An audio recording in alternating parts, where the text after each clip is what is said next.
सुप्रभात बच्चों, कैसे हैं आप सब बच्चों। हम संस्कृत में 11 पाठ कंप्लीट कर चुके हैं। आज मैं आपको पाठ 12 का अनुवाद करवा रही हूँ। ध्यान से समझना सभी बच्चे।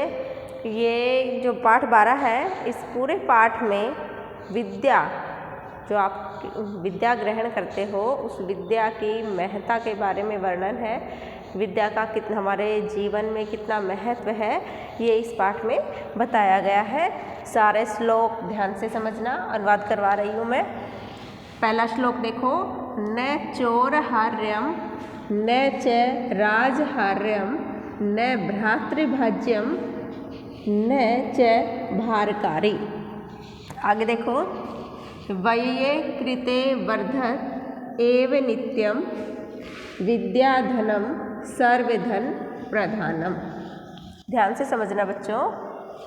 न चोरहार्यम, विद्या की महत्ता का वर्णन करते हुए कवि कह रहा है कि न चोरहार्यम, न चोरों के द्वारा हरी जा सकती है, मतलब चोरी की जा सकती है। कौन? विद्या।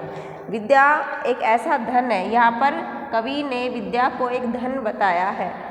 तो विद्या ऐसा धन है जिसको चोर चुरा नहीं सकता है। न च राजहार्यम, और राजा उसको हर नहीं सकता है, मतलब राजा छीन नहीं सकता है। न भ्रातृभाज्यम, और विद्या ऐसा धन है जो भाई के साथ बांटा नहीं जा सकता। भाई जो हमारा होता है, कोई भी धन हो हमारे पास, कोई भी पैतृक संपत्ति हो, ठीक है, धन दौलत, वो सब भाई में बराबर बराबर रूप से बांटी जाती है। लेकिन विद्या एक ऐसा धन है जिसे भाई के साथ बांटा नहीं जा सकता, ठीक है। न च भारकारी, और जो विद्या है वो भार बढ़ाने वाली नहीं होती। कहने का अर्थ है, यदि हमारे पास अत्यधिक धन होता है तो हमारे दिमाग में कई तरह की चिंताएं, फिक्रें शुरू हो जाते हैं, तो हमारे मन पर बहुत बोझ बना रहता है ठीक है। लेकिन विद्या एक ऐसा धन है, चाहे वो कितना भी ज़्यादा एकत्रित हो जाए हमारे पास, हमारा बोझ नहीं बढ़ाते हैं, ठीक है। वये कृते वर्धत एव नित्यम, नित्यम मतलब हमेशा, ठीक है। वय होता है खर्च करना, स्पेंड करना। कृते मतलब करने पर, खर्च करने पर। वर्धत मतलब बढ़ जाता है। विद्या ही एक ऐसा धन है जो खर्च करने पर बढ़ जाता है। विद्या के अलावा हमारे पास अगर कोई भी धन है, दौलत, रुपया, पैसा, जो भी है हमारे पास, अगर हम खर्च करेंगे तो हमारे पास वो कम होता है खर्च करने से। लेकिन विद्या ऐसा धन है जिसे जितना ज़्यादा हम खर्च करते हैं, जितना ज़्यादा दूसरों को हम विद्या देते हैं, हमारे पास वो बढ़ जाती है। आगे देखो। विद्या धनम, यहाँ पर कहा है कि विद्या ऐसा धन है, सर्वधन प्रधानम, जो सभी धनों में श्रेष्ठ है। इस दुनिया में जितनी भी धन दौलत है, सब में श्रेष्ठ कौन सा धन है? विद्या रूपी धन। फिर से देखो एक बार बच्चों इसको। न चोरहार्यम न च राजहार्यम, विद्या रूपी धन न चोरों के द्वारा चुराया जा सकता है, न राजा के द्वारा छीना जा सकता है। न भ्रातृभाज्यम, न भाई के साथ बांटा जा सकता है। न च भारकारी, और ना ही वो बोझ बढ़ाने वाला होता है। वये कृते वर्धत एव नित्यम, विद्या रूपी धन हमेशा खर्च करने से बढ़ जाता है। विद्या धनम सर्वधन प्रधानम, इसलिए जो विद्या रूपी धन है वो सभी धनों में श्रेष्ठ है या प्रधान है। अगला श्लोक देखो बच्चों। विद्या नाम नरस्य रूपम अधिकम प्रच्छन्न गुप्तम धनम,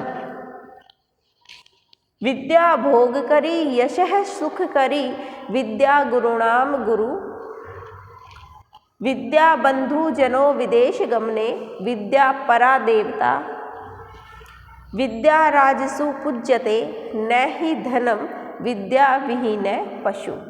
अनुवाद देखो बच्चों। विद्या नाम, जो विद्या रूपी वस्तु है या धन है, वो नरस्य नर होता है इंसान, व्यक्ति का रूपम अधिकम, रूप मतलब सुंदरता, सौंदर्य, और अधिकम मतलब अतिरिक्त। एक तो जो हमारी वास्तविक सुंदरता है, ठीक है, पर्टिकुलर वो है। लेकिन अगर कोई इंसान अगर बहुत ज़्यादा ज्ञानवान है, विद्या उसने ग्रहण कर रखी है, तो चाहे वो व्यक्ति सुंदर हो या ना हो, वो अच्छा ही लगता है, तो हमारी सुंदरता को बढ़ाने वाला है। ठीक है, तो अतिरिक्त सौंदर्य या अतिरिक्त सुंदरता भी हम कह सकते हैं इसको, कि विद्या नामक जो वस्तु है, धन है, वो मनुष्य का या व्यक्ति का अतिरिक्त सौंदर्य है, उसकी सुंदरता को बढ़ाने वाला है। प्रच्छन्न गुप्तम धनम, ये है प्रच्छन्न गुप्तम मतलब छिपा हुआ धन है। विद्या रूपी धन दिखाई नहीं देता किसी को कि इसके पास ये धन दौलत है, तो ये एक छिपा हुआ धन है। विद्या भोग करी, विद्या जो है वो भोग करवाने वाली, भोग का मतलब भोग विलास जिसे कहते हैं, ऐशो आराम की ज़िंदगी जिसे हम बोलते हैं बच्चों, मतलब हर प्रकार की सुख सुविधा वाली ज़िंदगी देने वाली है विद्या। कारण विद्या से हमें ऐशो आराम कैसे मिलेगा बेटा? अगर हमने विद्या अच्छे से ग्रहण की है तो हम अपने उस गुण के आधार पर किसी भी क्षेत्र में हम आसानी से पैसे कमा सकते हैं। ठीक है, और अगर हमारे पास पैसों की कोई कमी नहीं है तो हम कोई भी सुख सुविधा खरीद सकते हैं। ठीक है, तो विद्या भोग करवाने वाली है, ऐशो आराम की ज़िंदगी देने वाली है, यश है, हमारा यश बढ़ाने वाली है, मतलब प्रसिद्धि को बढ़ाने वाली है, सुख करी, सुख करने वाली है, विद्या सुख देने वाली है। विद्या गुरुणाम गुरु, और जो विद्या है वो सभी गुरुओं की भी गुरु है। आगे देखो, विद्या बंधु जनो, जो विद्या है वो बंधु है, बंधु मतलब भाई है। कब? विदेश गमने, विदेश गमने का मतलब है विदेश जाने पर। जब कोई व्यक्ति विदेश जाता है तो उसकी जो विद्या है, ठीक है, वो एक भाई के रूप में काम करती है। जैसे भाई क्या होता है?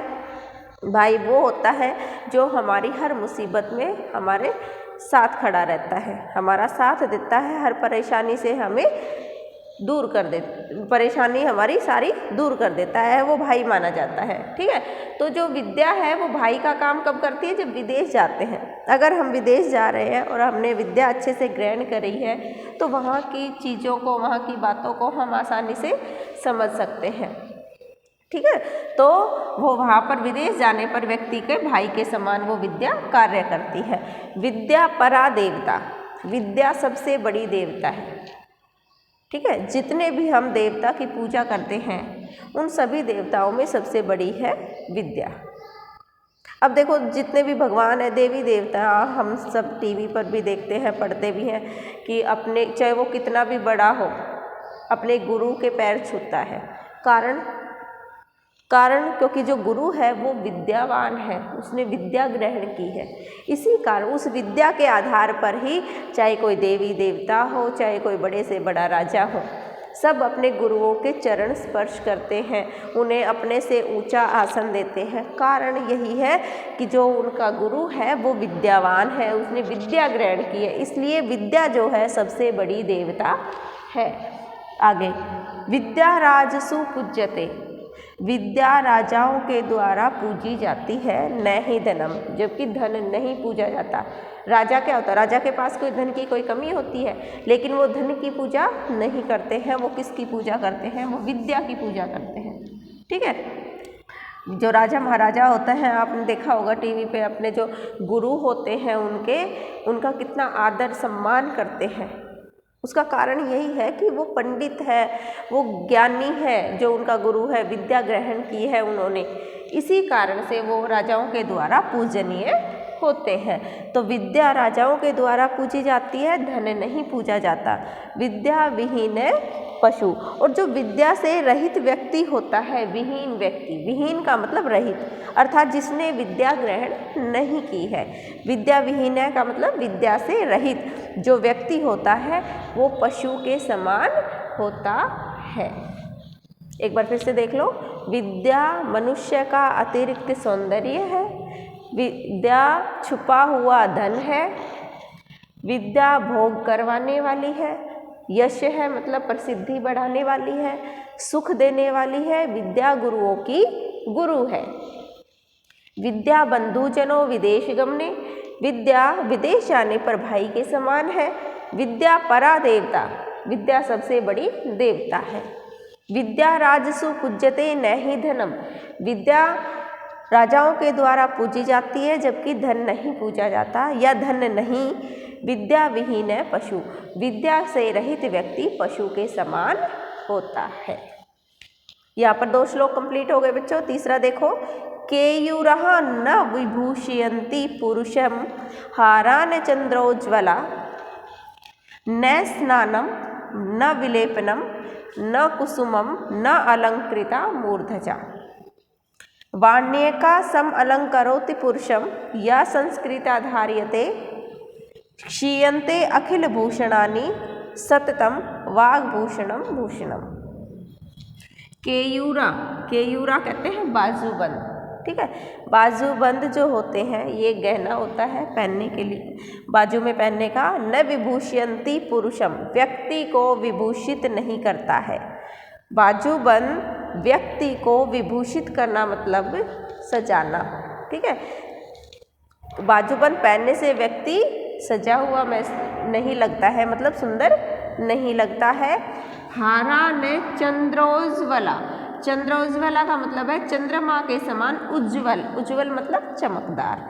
चंद्रमा के समान चमकदार हार पहनने से भी व्यक्ति सुशोभित नहीं लगता है या सुंदर नहीं लगता है। यहाँ पर पहली लाइन में 2 बातें बताई है कि व्यक्ति कब सुंदर नहीं लगता, ना ही बाजूबंद पहनने से व्यक्ति सुंदर लगता है और ना ही चंद्रमा के समान चमकदार हार पहनने से व्यक्ति सुंदर लगता है। अगली लाइन देखो, न स्नानम न विलेपनम, और ना ही स्नान आदि करके रहने से, और ना ही विलेपनम, विलेपनम मतलब लेप करने, चंदन आदि का लेप करने से व्यक्ति सुशोभित होता है। न कुसुमम न अलंकृता, और ना ही फूल आदि से मूर्धजा, मूर्धजा मतलब अपने जो बाल हैं उनको अलंकृत, अलंकृत करना मतलब सजाना, और ना ही फूलों से अपने बालों को सजाने से व्यक्ति सुशोभित लगता है। 2 लाइनें हो गई कि इसमें ये बताया है कि व्यक्ति केवल ये चीज़ें करने से ही सुशोभित नहीं होता है। क्या क्या? ना ही बाजूबंद पहनने से व्यक्ति सुशोभित होता है, ना ही चंद्रमा के समान उज्ज्वल हार पहनने से व्यक्ति सुशोभित होता है, और न स्नानम न विलेपनम, और ना ही स्नान आदि करने से और ना ही चंदन आदि का लेप करने से व्यक्ति सुशोभित होता है, और न ही व्यक्ति बालों को फूलों से सजाने से सुशोभित होता है। अगली लाइन, वाणी। अब इसमें बताएंगे कि व्यक्ति कब सुशोभित होता है, कब अच्छा लगता है, कब सुंदर लगता है। वाण्येका सम अलंकरोति पुरुषम या संस्कृता धार्यते। वाण्येका, वाणी एका मतलब एक वाणी है, वाणी मतलब हमारी बोली, जो हमारी बोली है वो सम अलंकरोति पुरुषम, व्यक्ति को सुशोभित करती है। वाणी जो है, हमारी जो बोली है वो इंसान को सुशोभित करती है। और कैसी वाणी? संस्कृता धार्यते। वो वाणी कैसी होनी चाहिए? संस्कारों से युक्त, ऐसी वाणी जो दूसरों को सुनकर बुरा न लगे। संस्कारों से युक्त मतलब सामने वाले को सुनकर अपनी बेइज्जती महसूस ना हो, अपमान महसूस ना हो, ठीक है, ऐसी वाणी होती है संस्कारों वाली वाणी। तो केवल संस्कारों से युक्त जो वाणी होती है, बोली होती है, वही मनुष्य को सुशोभित करती है। क्षीयन्ते अखिल भूषणानि, अखिल का मतलब सारे, बाकी दुनिया में जितने भी आभूषण हैं, जितने भी गहने हैं वो अखिल, अखिल का मतलब सभी, और भूषणानि मतलब गहने, सभी भूषण आभूषण या गहने क्षीयन्ते, क्षीयन्ते मतलब फीके पड़ जाते हैं या खराब हो जाते हैं। सततम, सततम मतलब लगातार। वाग भूषणम, वाग का मतलब बच्चों वाणी, और भूषण मतलब आभूषण। जो हमारा वाणी रूपी जो आभूषण है, वाणी रूपी जो हमारा गहना है वो हमेशा, सततम मतलब हमेशा के लिए बना रहता है। क्षीयन्ते अखिल भूषणानि, जो सारे आभूषण हैं या गहने हैं वो फीके पड़ जाते हैं, लेकिन वाग भूषणम जो वाणी रूपी आभूषण है वो भूषणम सततम, वो लगातार सुशोभित करता रहता है या बना रहता है।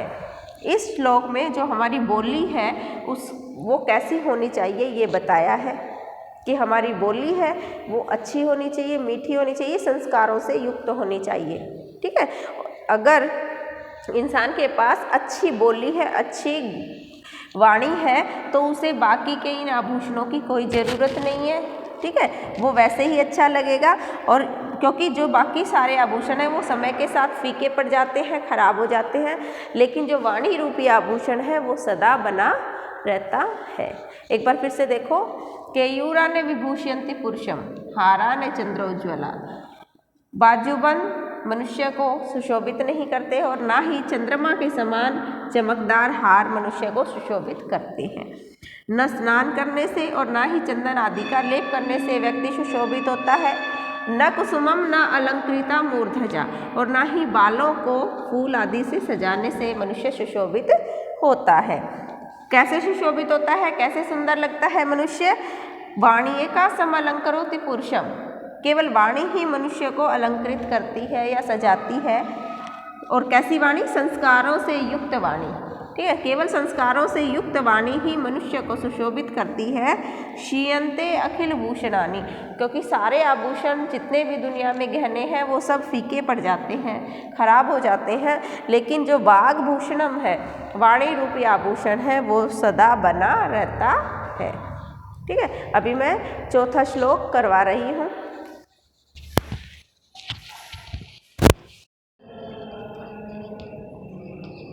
फोर्थ श्लोक देखो बच्चों, विद्या नाम नरस्य कीर्तिर अतुला भाग्यक्षये चाश्रय धेनु काम दुघा रतिश्च विरहे नेत्रम तृतीयम चैसा सत्कार्यतनम कुलस्य महिमा रत्नैर्विना भूषणम तस्माद अन्य उपेक्षय। ध्यान से समझना बच्चों, तस्माद अन्य उपेक्षय सर्व विषयम विद्या अधिकारम कुरु। अनुवाद समझो बच्चों, विद्या जो है वो नरस्य मतलब मनुष्य की कीर्तिर अतुला, ये कीर्ति और अतुला शब्द मिले हुए हैं। अतुला का मतलब जिसकी तुलना न की जा सके, मतलब इतना महान है कि जिसकी किसी से हम तुलना कर ही नहीं सकते। ठीक है, तो विद्या जो है वो उस कैसा यश को बढ़ाने वाली है, अतुलनीय, जिसकी तुलना नहीं की जा सकती, उसको बोलते हैं बच्चों अतुलनीय। अतुलनीय यश देने वाली है, यश को बढ़ाने वाली है, हमारी कीर्ति को बढ़ाने वाली है। और भाग्यक्षय च आश्रय, भाग्य जब क्षय हो जाता है, क्षय का मतलब कमज़ोर पड़ जाता है, जब किसी की किस्मत कमज़ोर पड़ जाती है, भाग्य कमज़ोर पड़ जाता है, च आश्रय, तो उस व्यक्ति का एकमात्र सहारा कौन होता है? विद्या। चाश्रय का मतलब एकमात्र सहारा। भाग्य के कमज़ोर पड़ जाने पर विद्या मनुष्य का एकमात्र सहारा होती है। आगे देखो, धेनु, धेनु होती है गाय। कामधेनु का नाम तो आपने सुना होगा, एक गाय हो, पुराने टाइम की जो कहानियाँ पढ़ते हैं तो उसमें एक कामधेनु गाय का वर्णन होता है। उस गाय की अगर सेवा करते हैं तो वो हमारे हर मनोकामना को पूरा करती है।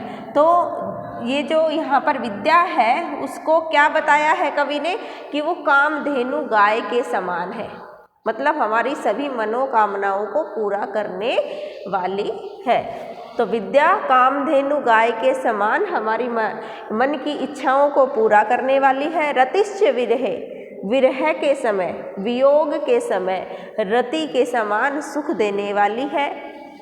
और नेत्रम तृतीयम च, और तीसरे नेत्र के ये समान है। तीसरे नेत्र के समान का मतलब है कि शिव का जो तीसरा नेत्र है ये माना जाता है कि वो भी हमारी सभी इच्छाओं को पूरा करने वाला होता है। उसी प्रकार जो विद्या है हमारी सभी इच्छाएं पूरी करती है, इसलिए विद्या को तीसरे नेत्र के समान माना है। आगे सत्कार यत्नम, सत्कार सम्मान बढ़ाने वाली है। जो विद्या है वो हमारा सम्मान बढ़ाने वाली है। कुलस्य महिमा, हमारे कुल की महिमा को बढ़ाती है, कुल का जो गौरव है उसको बढ़ाती है विद्या। अगर आपके परिवार में कोई बहुत ही पढ़ लिख के बच्चा बड़ा इंसान बन जाता है, कोई बड़ी पोस्ट पे लग जाता है, तो उसके जो परिवार की जो प्रसिद्धि है वो बढ़ जाती है, तो कुल की महिमा को कुल मतलब परिवार, परिवार के प्रसिद्धि को बढ़ाने वाला है, महिमा को बढ़ाने वाली है विद्या। रत्नैर विना भूषणम, और विद्या बिना रत्नों, रत्न मतलब हीरे जवाहरात, हीरे वगैरह ठीक है, वो रत्न, हीरे क्या कहलाते हैं, रत्न कहलाते हैं। बिना रत्नों वाला आभूषण है विद्या, एक ऐसा आभूषण है जिसमें कोई रत्न नहीं जड़े होते, लेकिन वो आभूषण सबसे कीमती होता है। तो कैसा आभूषण है विद्या, रत्नैर विना, बिना रत्नों वाला आभूषण है। तस्माद अन्य उपेक्ष्य, तस्माद का मतलब इसलिए, उपेक्ष्य हमें उपेक्षा करनी चाहिए, मतलब छोड़ देना चाहिए, सर्व विषयम सभी विषयों को, हमें बाकी की सभी चीज़ें इकट्ठा करने की होड़, जो दूसरों की हमें दूसरों की होड़ लगी रहती है कि हमें भी ये चीज़ अर्जित करनी, इतना ये धन दौलत अर्जित करनी है, ये सभी विषय हमें छोड़ देने हैं। विद्या अधिकारम कुरु, और केवल विद्या पर ही अधिकार करना चाहिए। कारण, क्योंकि यदि हमने विद्या अर्जित कर ली, यदि विद्या पर अधिकार कर लिया, तो बाकी सारी चीज़ें तो नेचुरली हमारे पास आ जाएंगी, हमें उसके लिए कोई मेहनत करने की ज़रूरत नहीं पड़ेगी, यदि हमने अच्छे से विद्या पर अपना पूर्णतया अधिकार जमा लिया है। तो हमें दूसरी चीज़ों को छोड़ देना चाहिए, क्योंकि वो अपने आप ही हमारे पास आ जाएंगी। तस्माद उपेक्ष्य, इसलिए हमें उपेक्षा करनी देनी चाहिए, छोड़ देनी चाहिए, सर्व विषयम सभी, बाकी की सभी चीज़ों पर से ध्यान हटा लेना चाहिए, और केवल विद्या अधिकारम कुरु, केवल विद्या पर ही अधिकार करना चाहिए। क्योंकि विद्या पर अगर हमारा अधिकार है तो हम बाकी की चीज़ें हमारे पास अपने आप ही आ जाएंगी। एक बार फिर से देखो, विद्या नाम नरस्य कीर्तिर अतुला, विद्या मनुष्य का अतुलनीय यश है। भाग्य क्षय च आश्रय, और भाग्य के कमज़ोर पड़ जाने पर विद्या एकमात्र सहारा होती है। धेनु कामदुदा, और कामधेनु गाय के समान हमारी इच्छाओं को पूरा करने वाली है। रतिश्च विरह, और वियोग के समय रति के समान सुख देने वाली है। नेत्रम तृतीयम च, और यह तीसरा नेत्र है। सत्कार यत्नम कुलस्य महिमा, और यह सम्मान बढ़ाने वाली है, कुल की महिमा बढ़ाने वाली है। बिना रत्नों वाला आभूषण है विद्या, इसलिए सभी विषयों को या सभी चीज़ों की उपेक्षा करके केवल विद्या अधिकारम कुरु, केवल विद्या पर ही अधिकार करना चाहिए। तो बच्चों, यहाँ पर आपका पाठ 12 जो है विद्या धनम, विद्या के ऊपर है, बहुत अच्छा इस पाठ है ये। इसमें विद्या के विद्या की महिमा का वर्णन है, बहुत अच्छी बातें इसमें बताई गई हैं आपको। तो इससे आप प्रेरणा लेकर ज़्यादा से ज़्यादा अपनी पढ़ाई पर फोकस करें, इधर उधर की बातों पर ध्यान न दें। तो सभी बच्चे इस वीडियो को ध्यान से देखेंगे और अनुवाद याद करेंगे। धन्यवाद।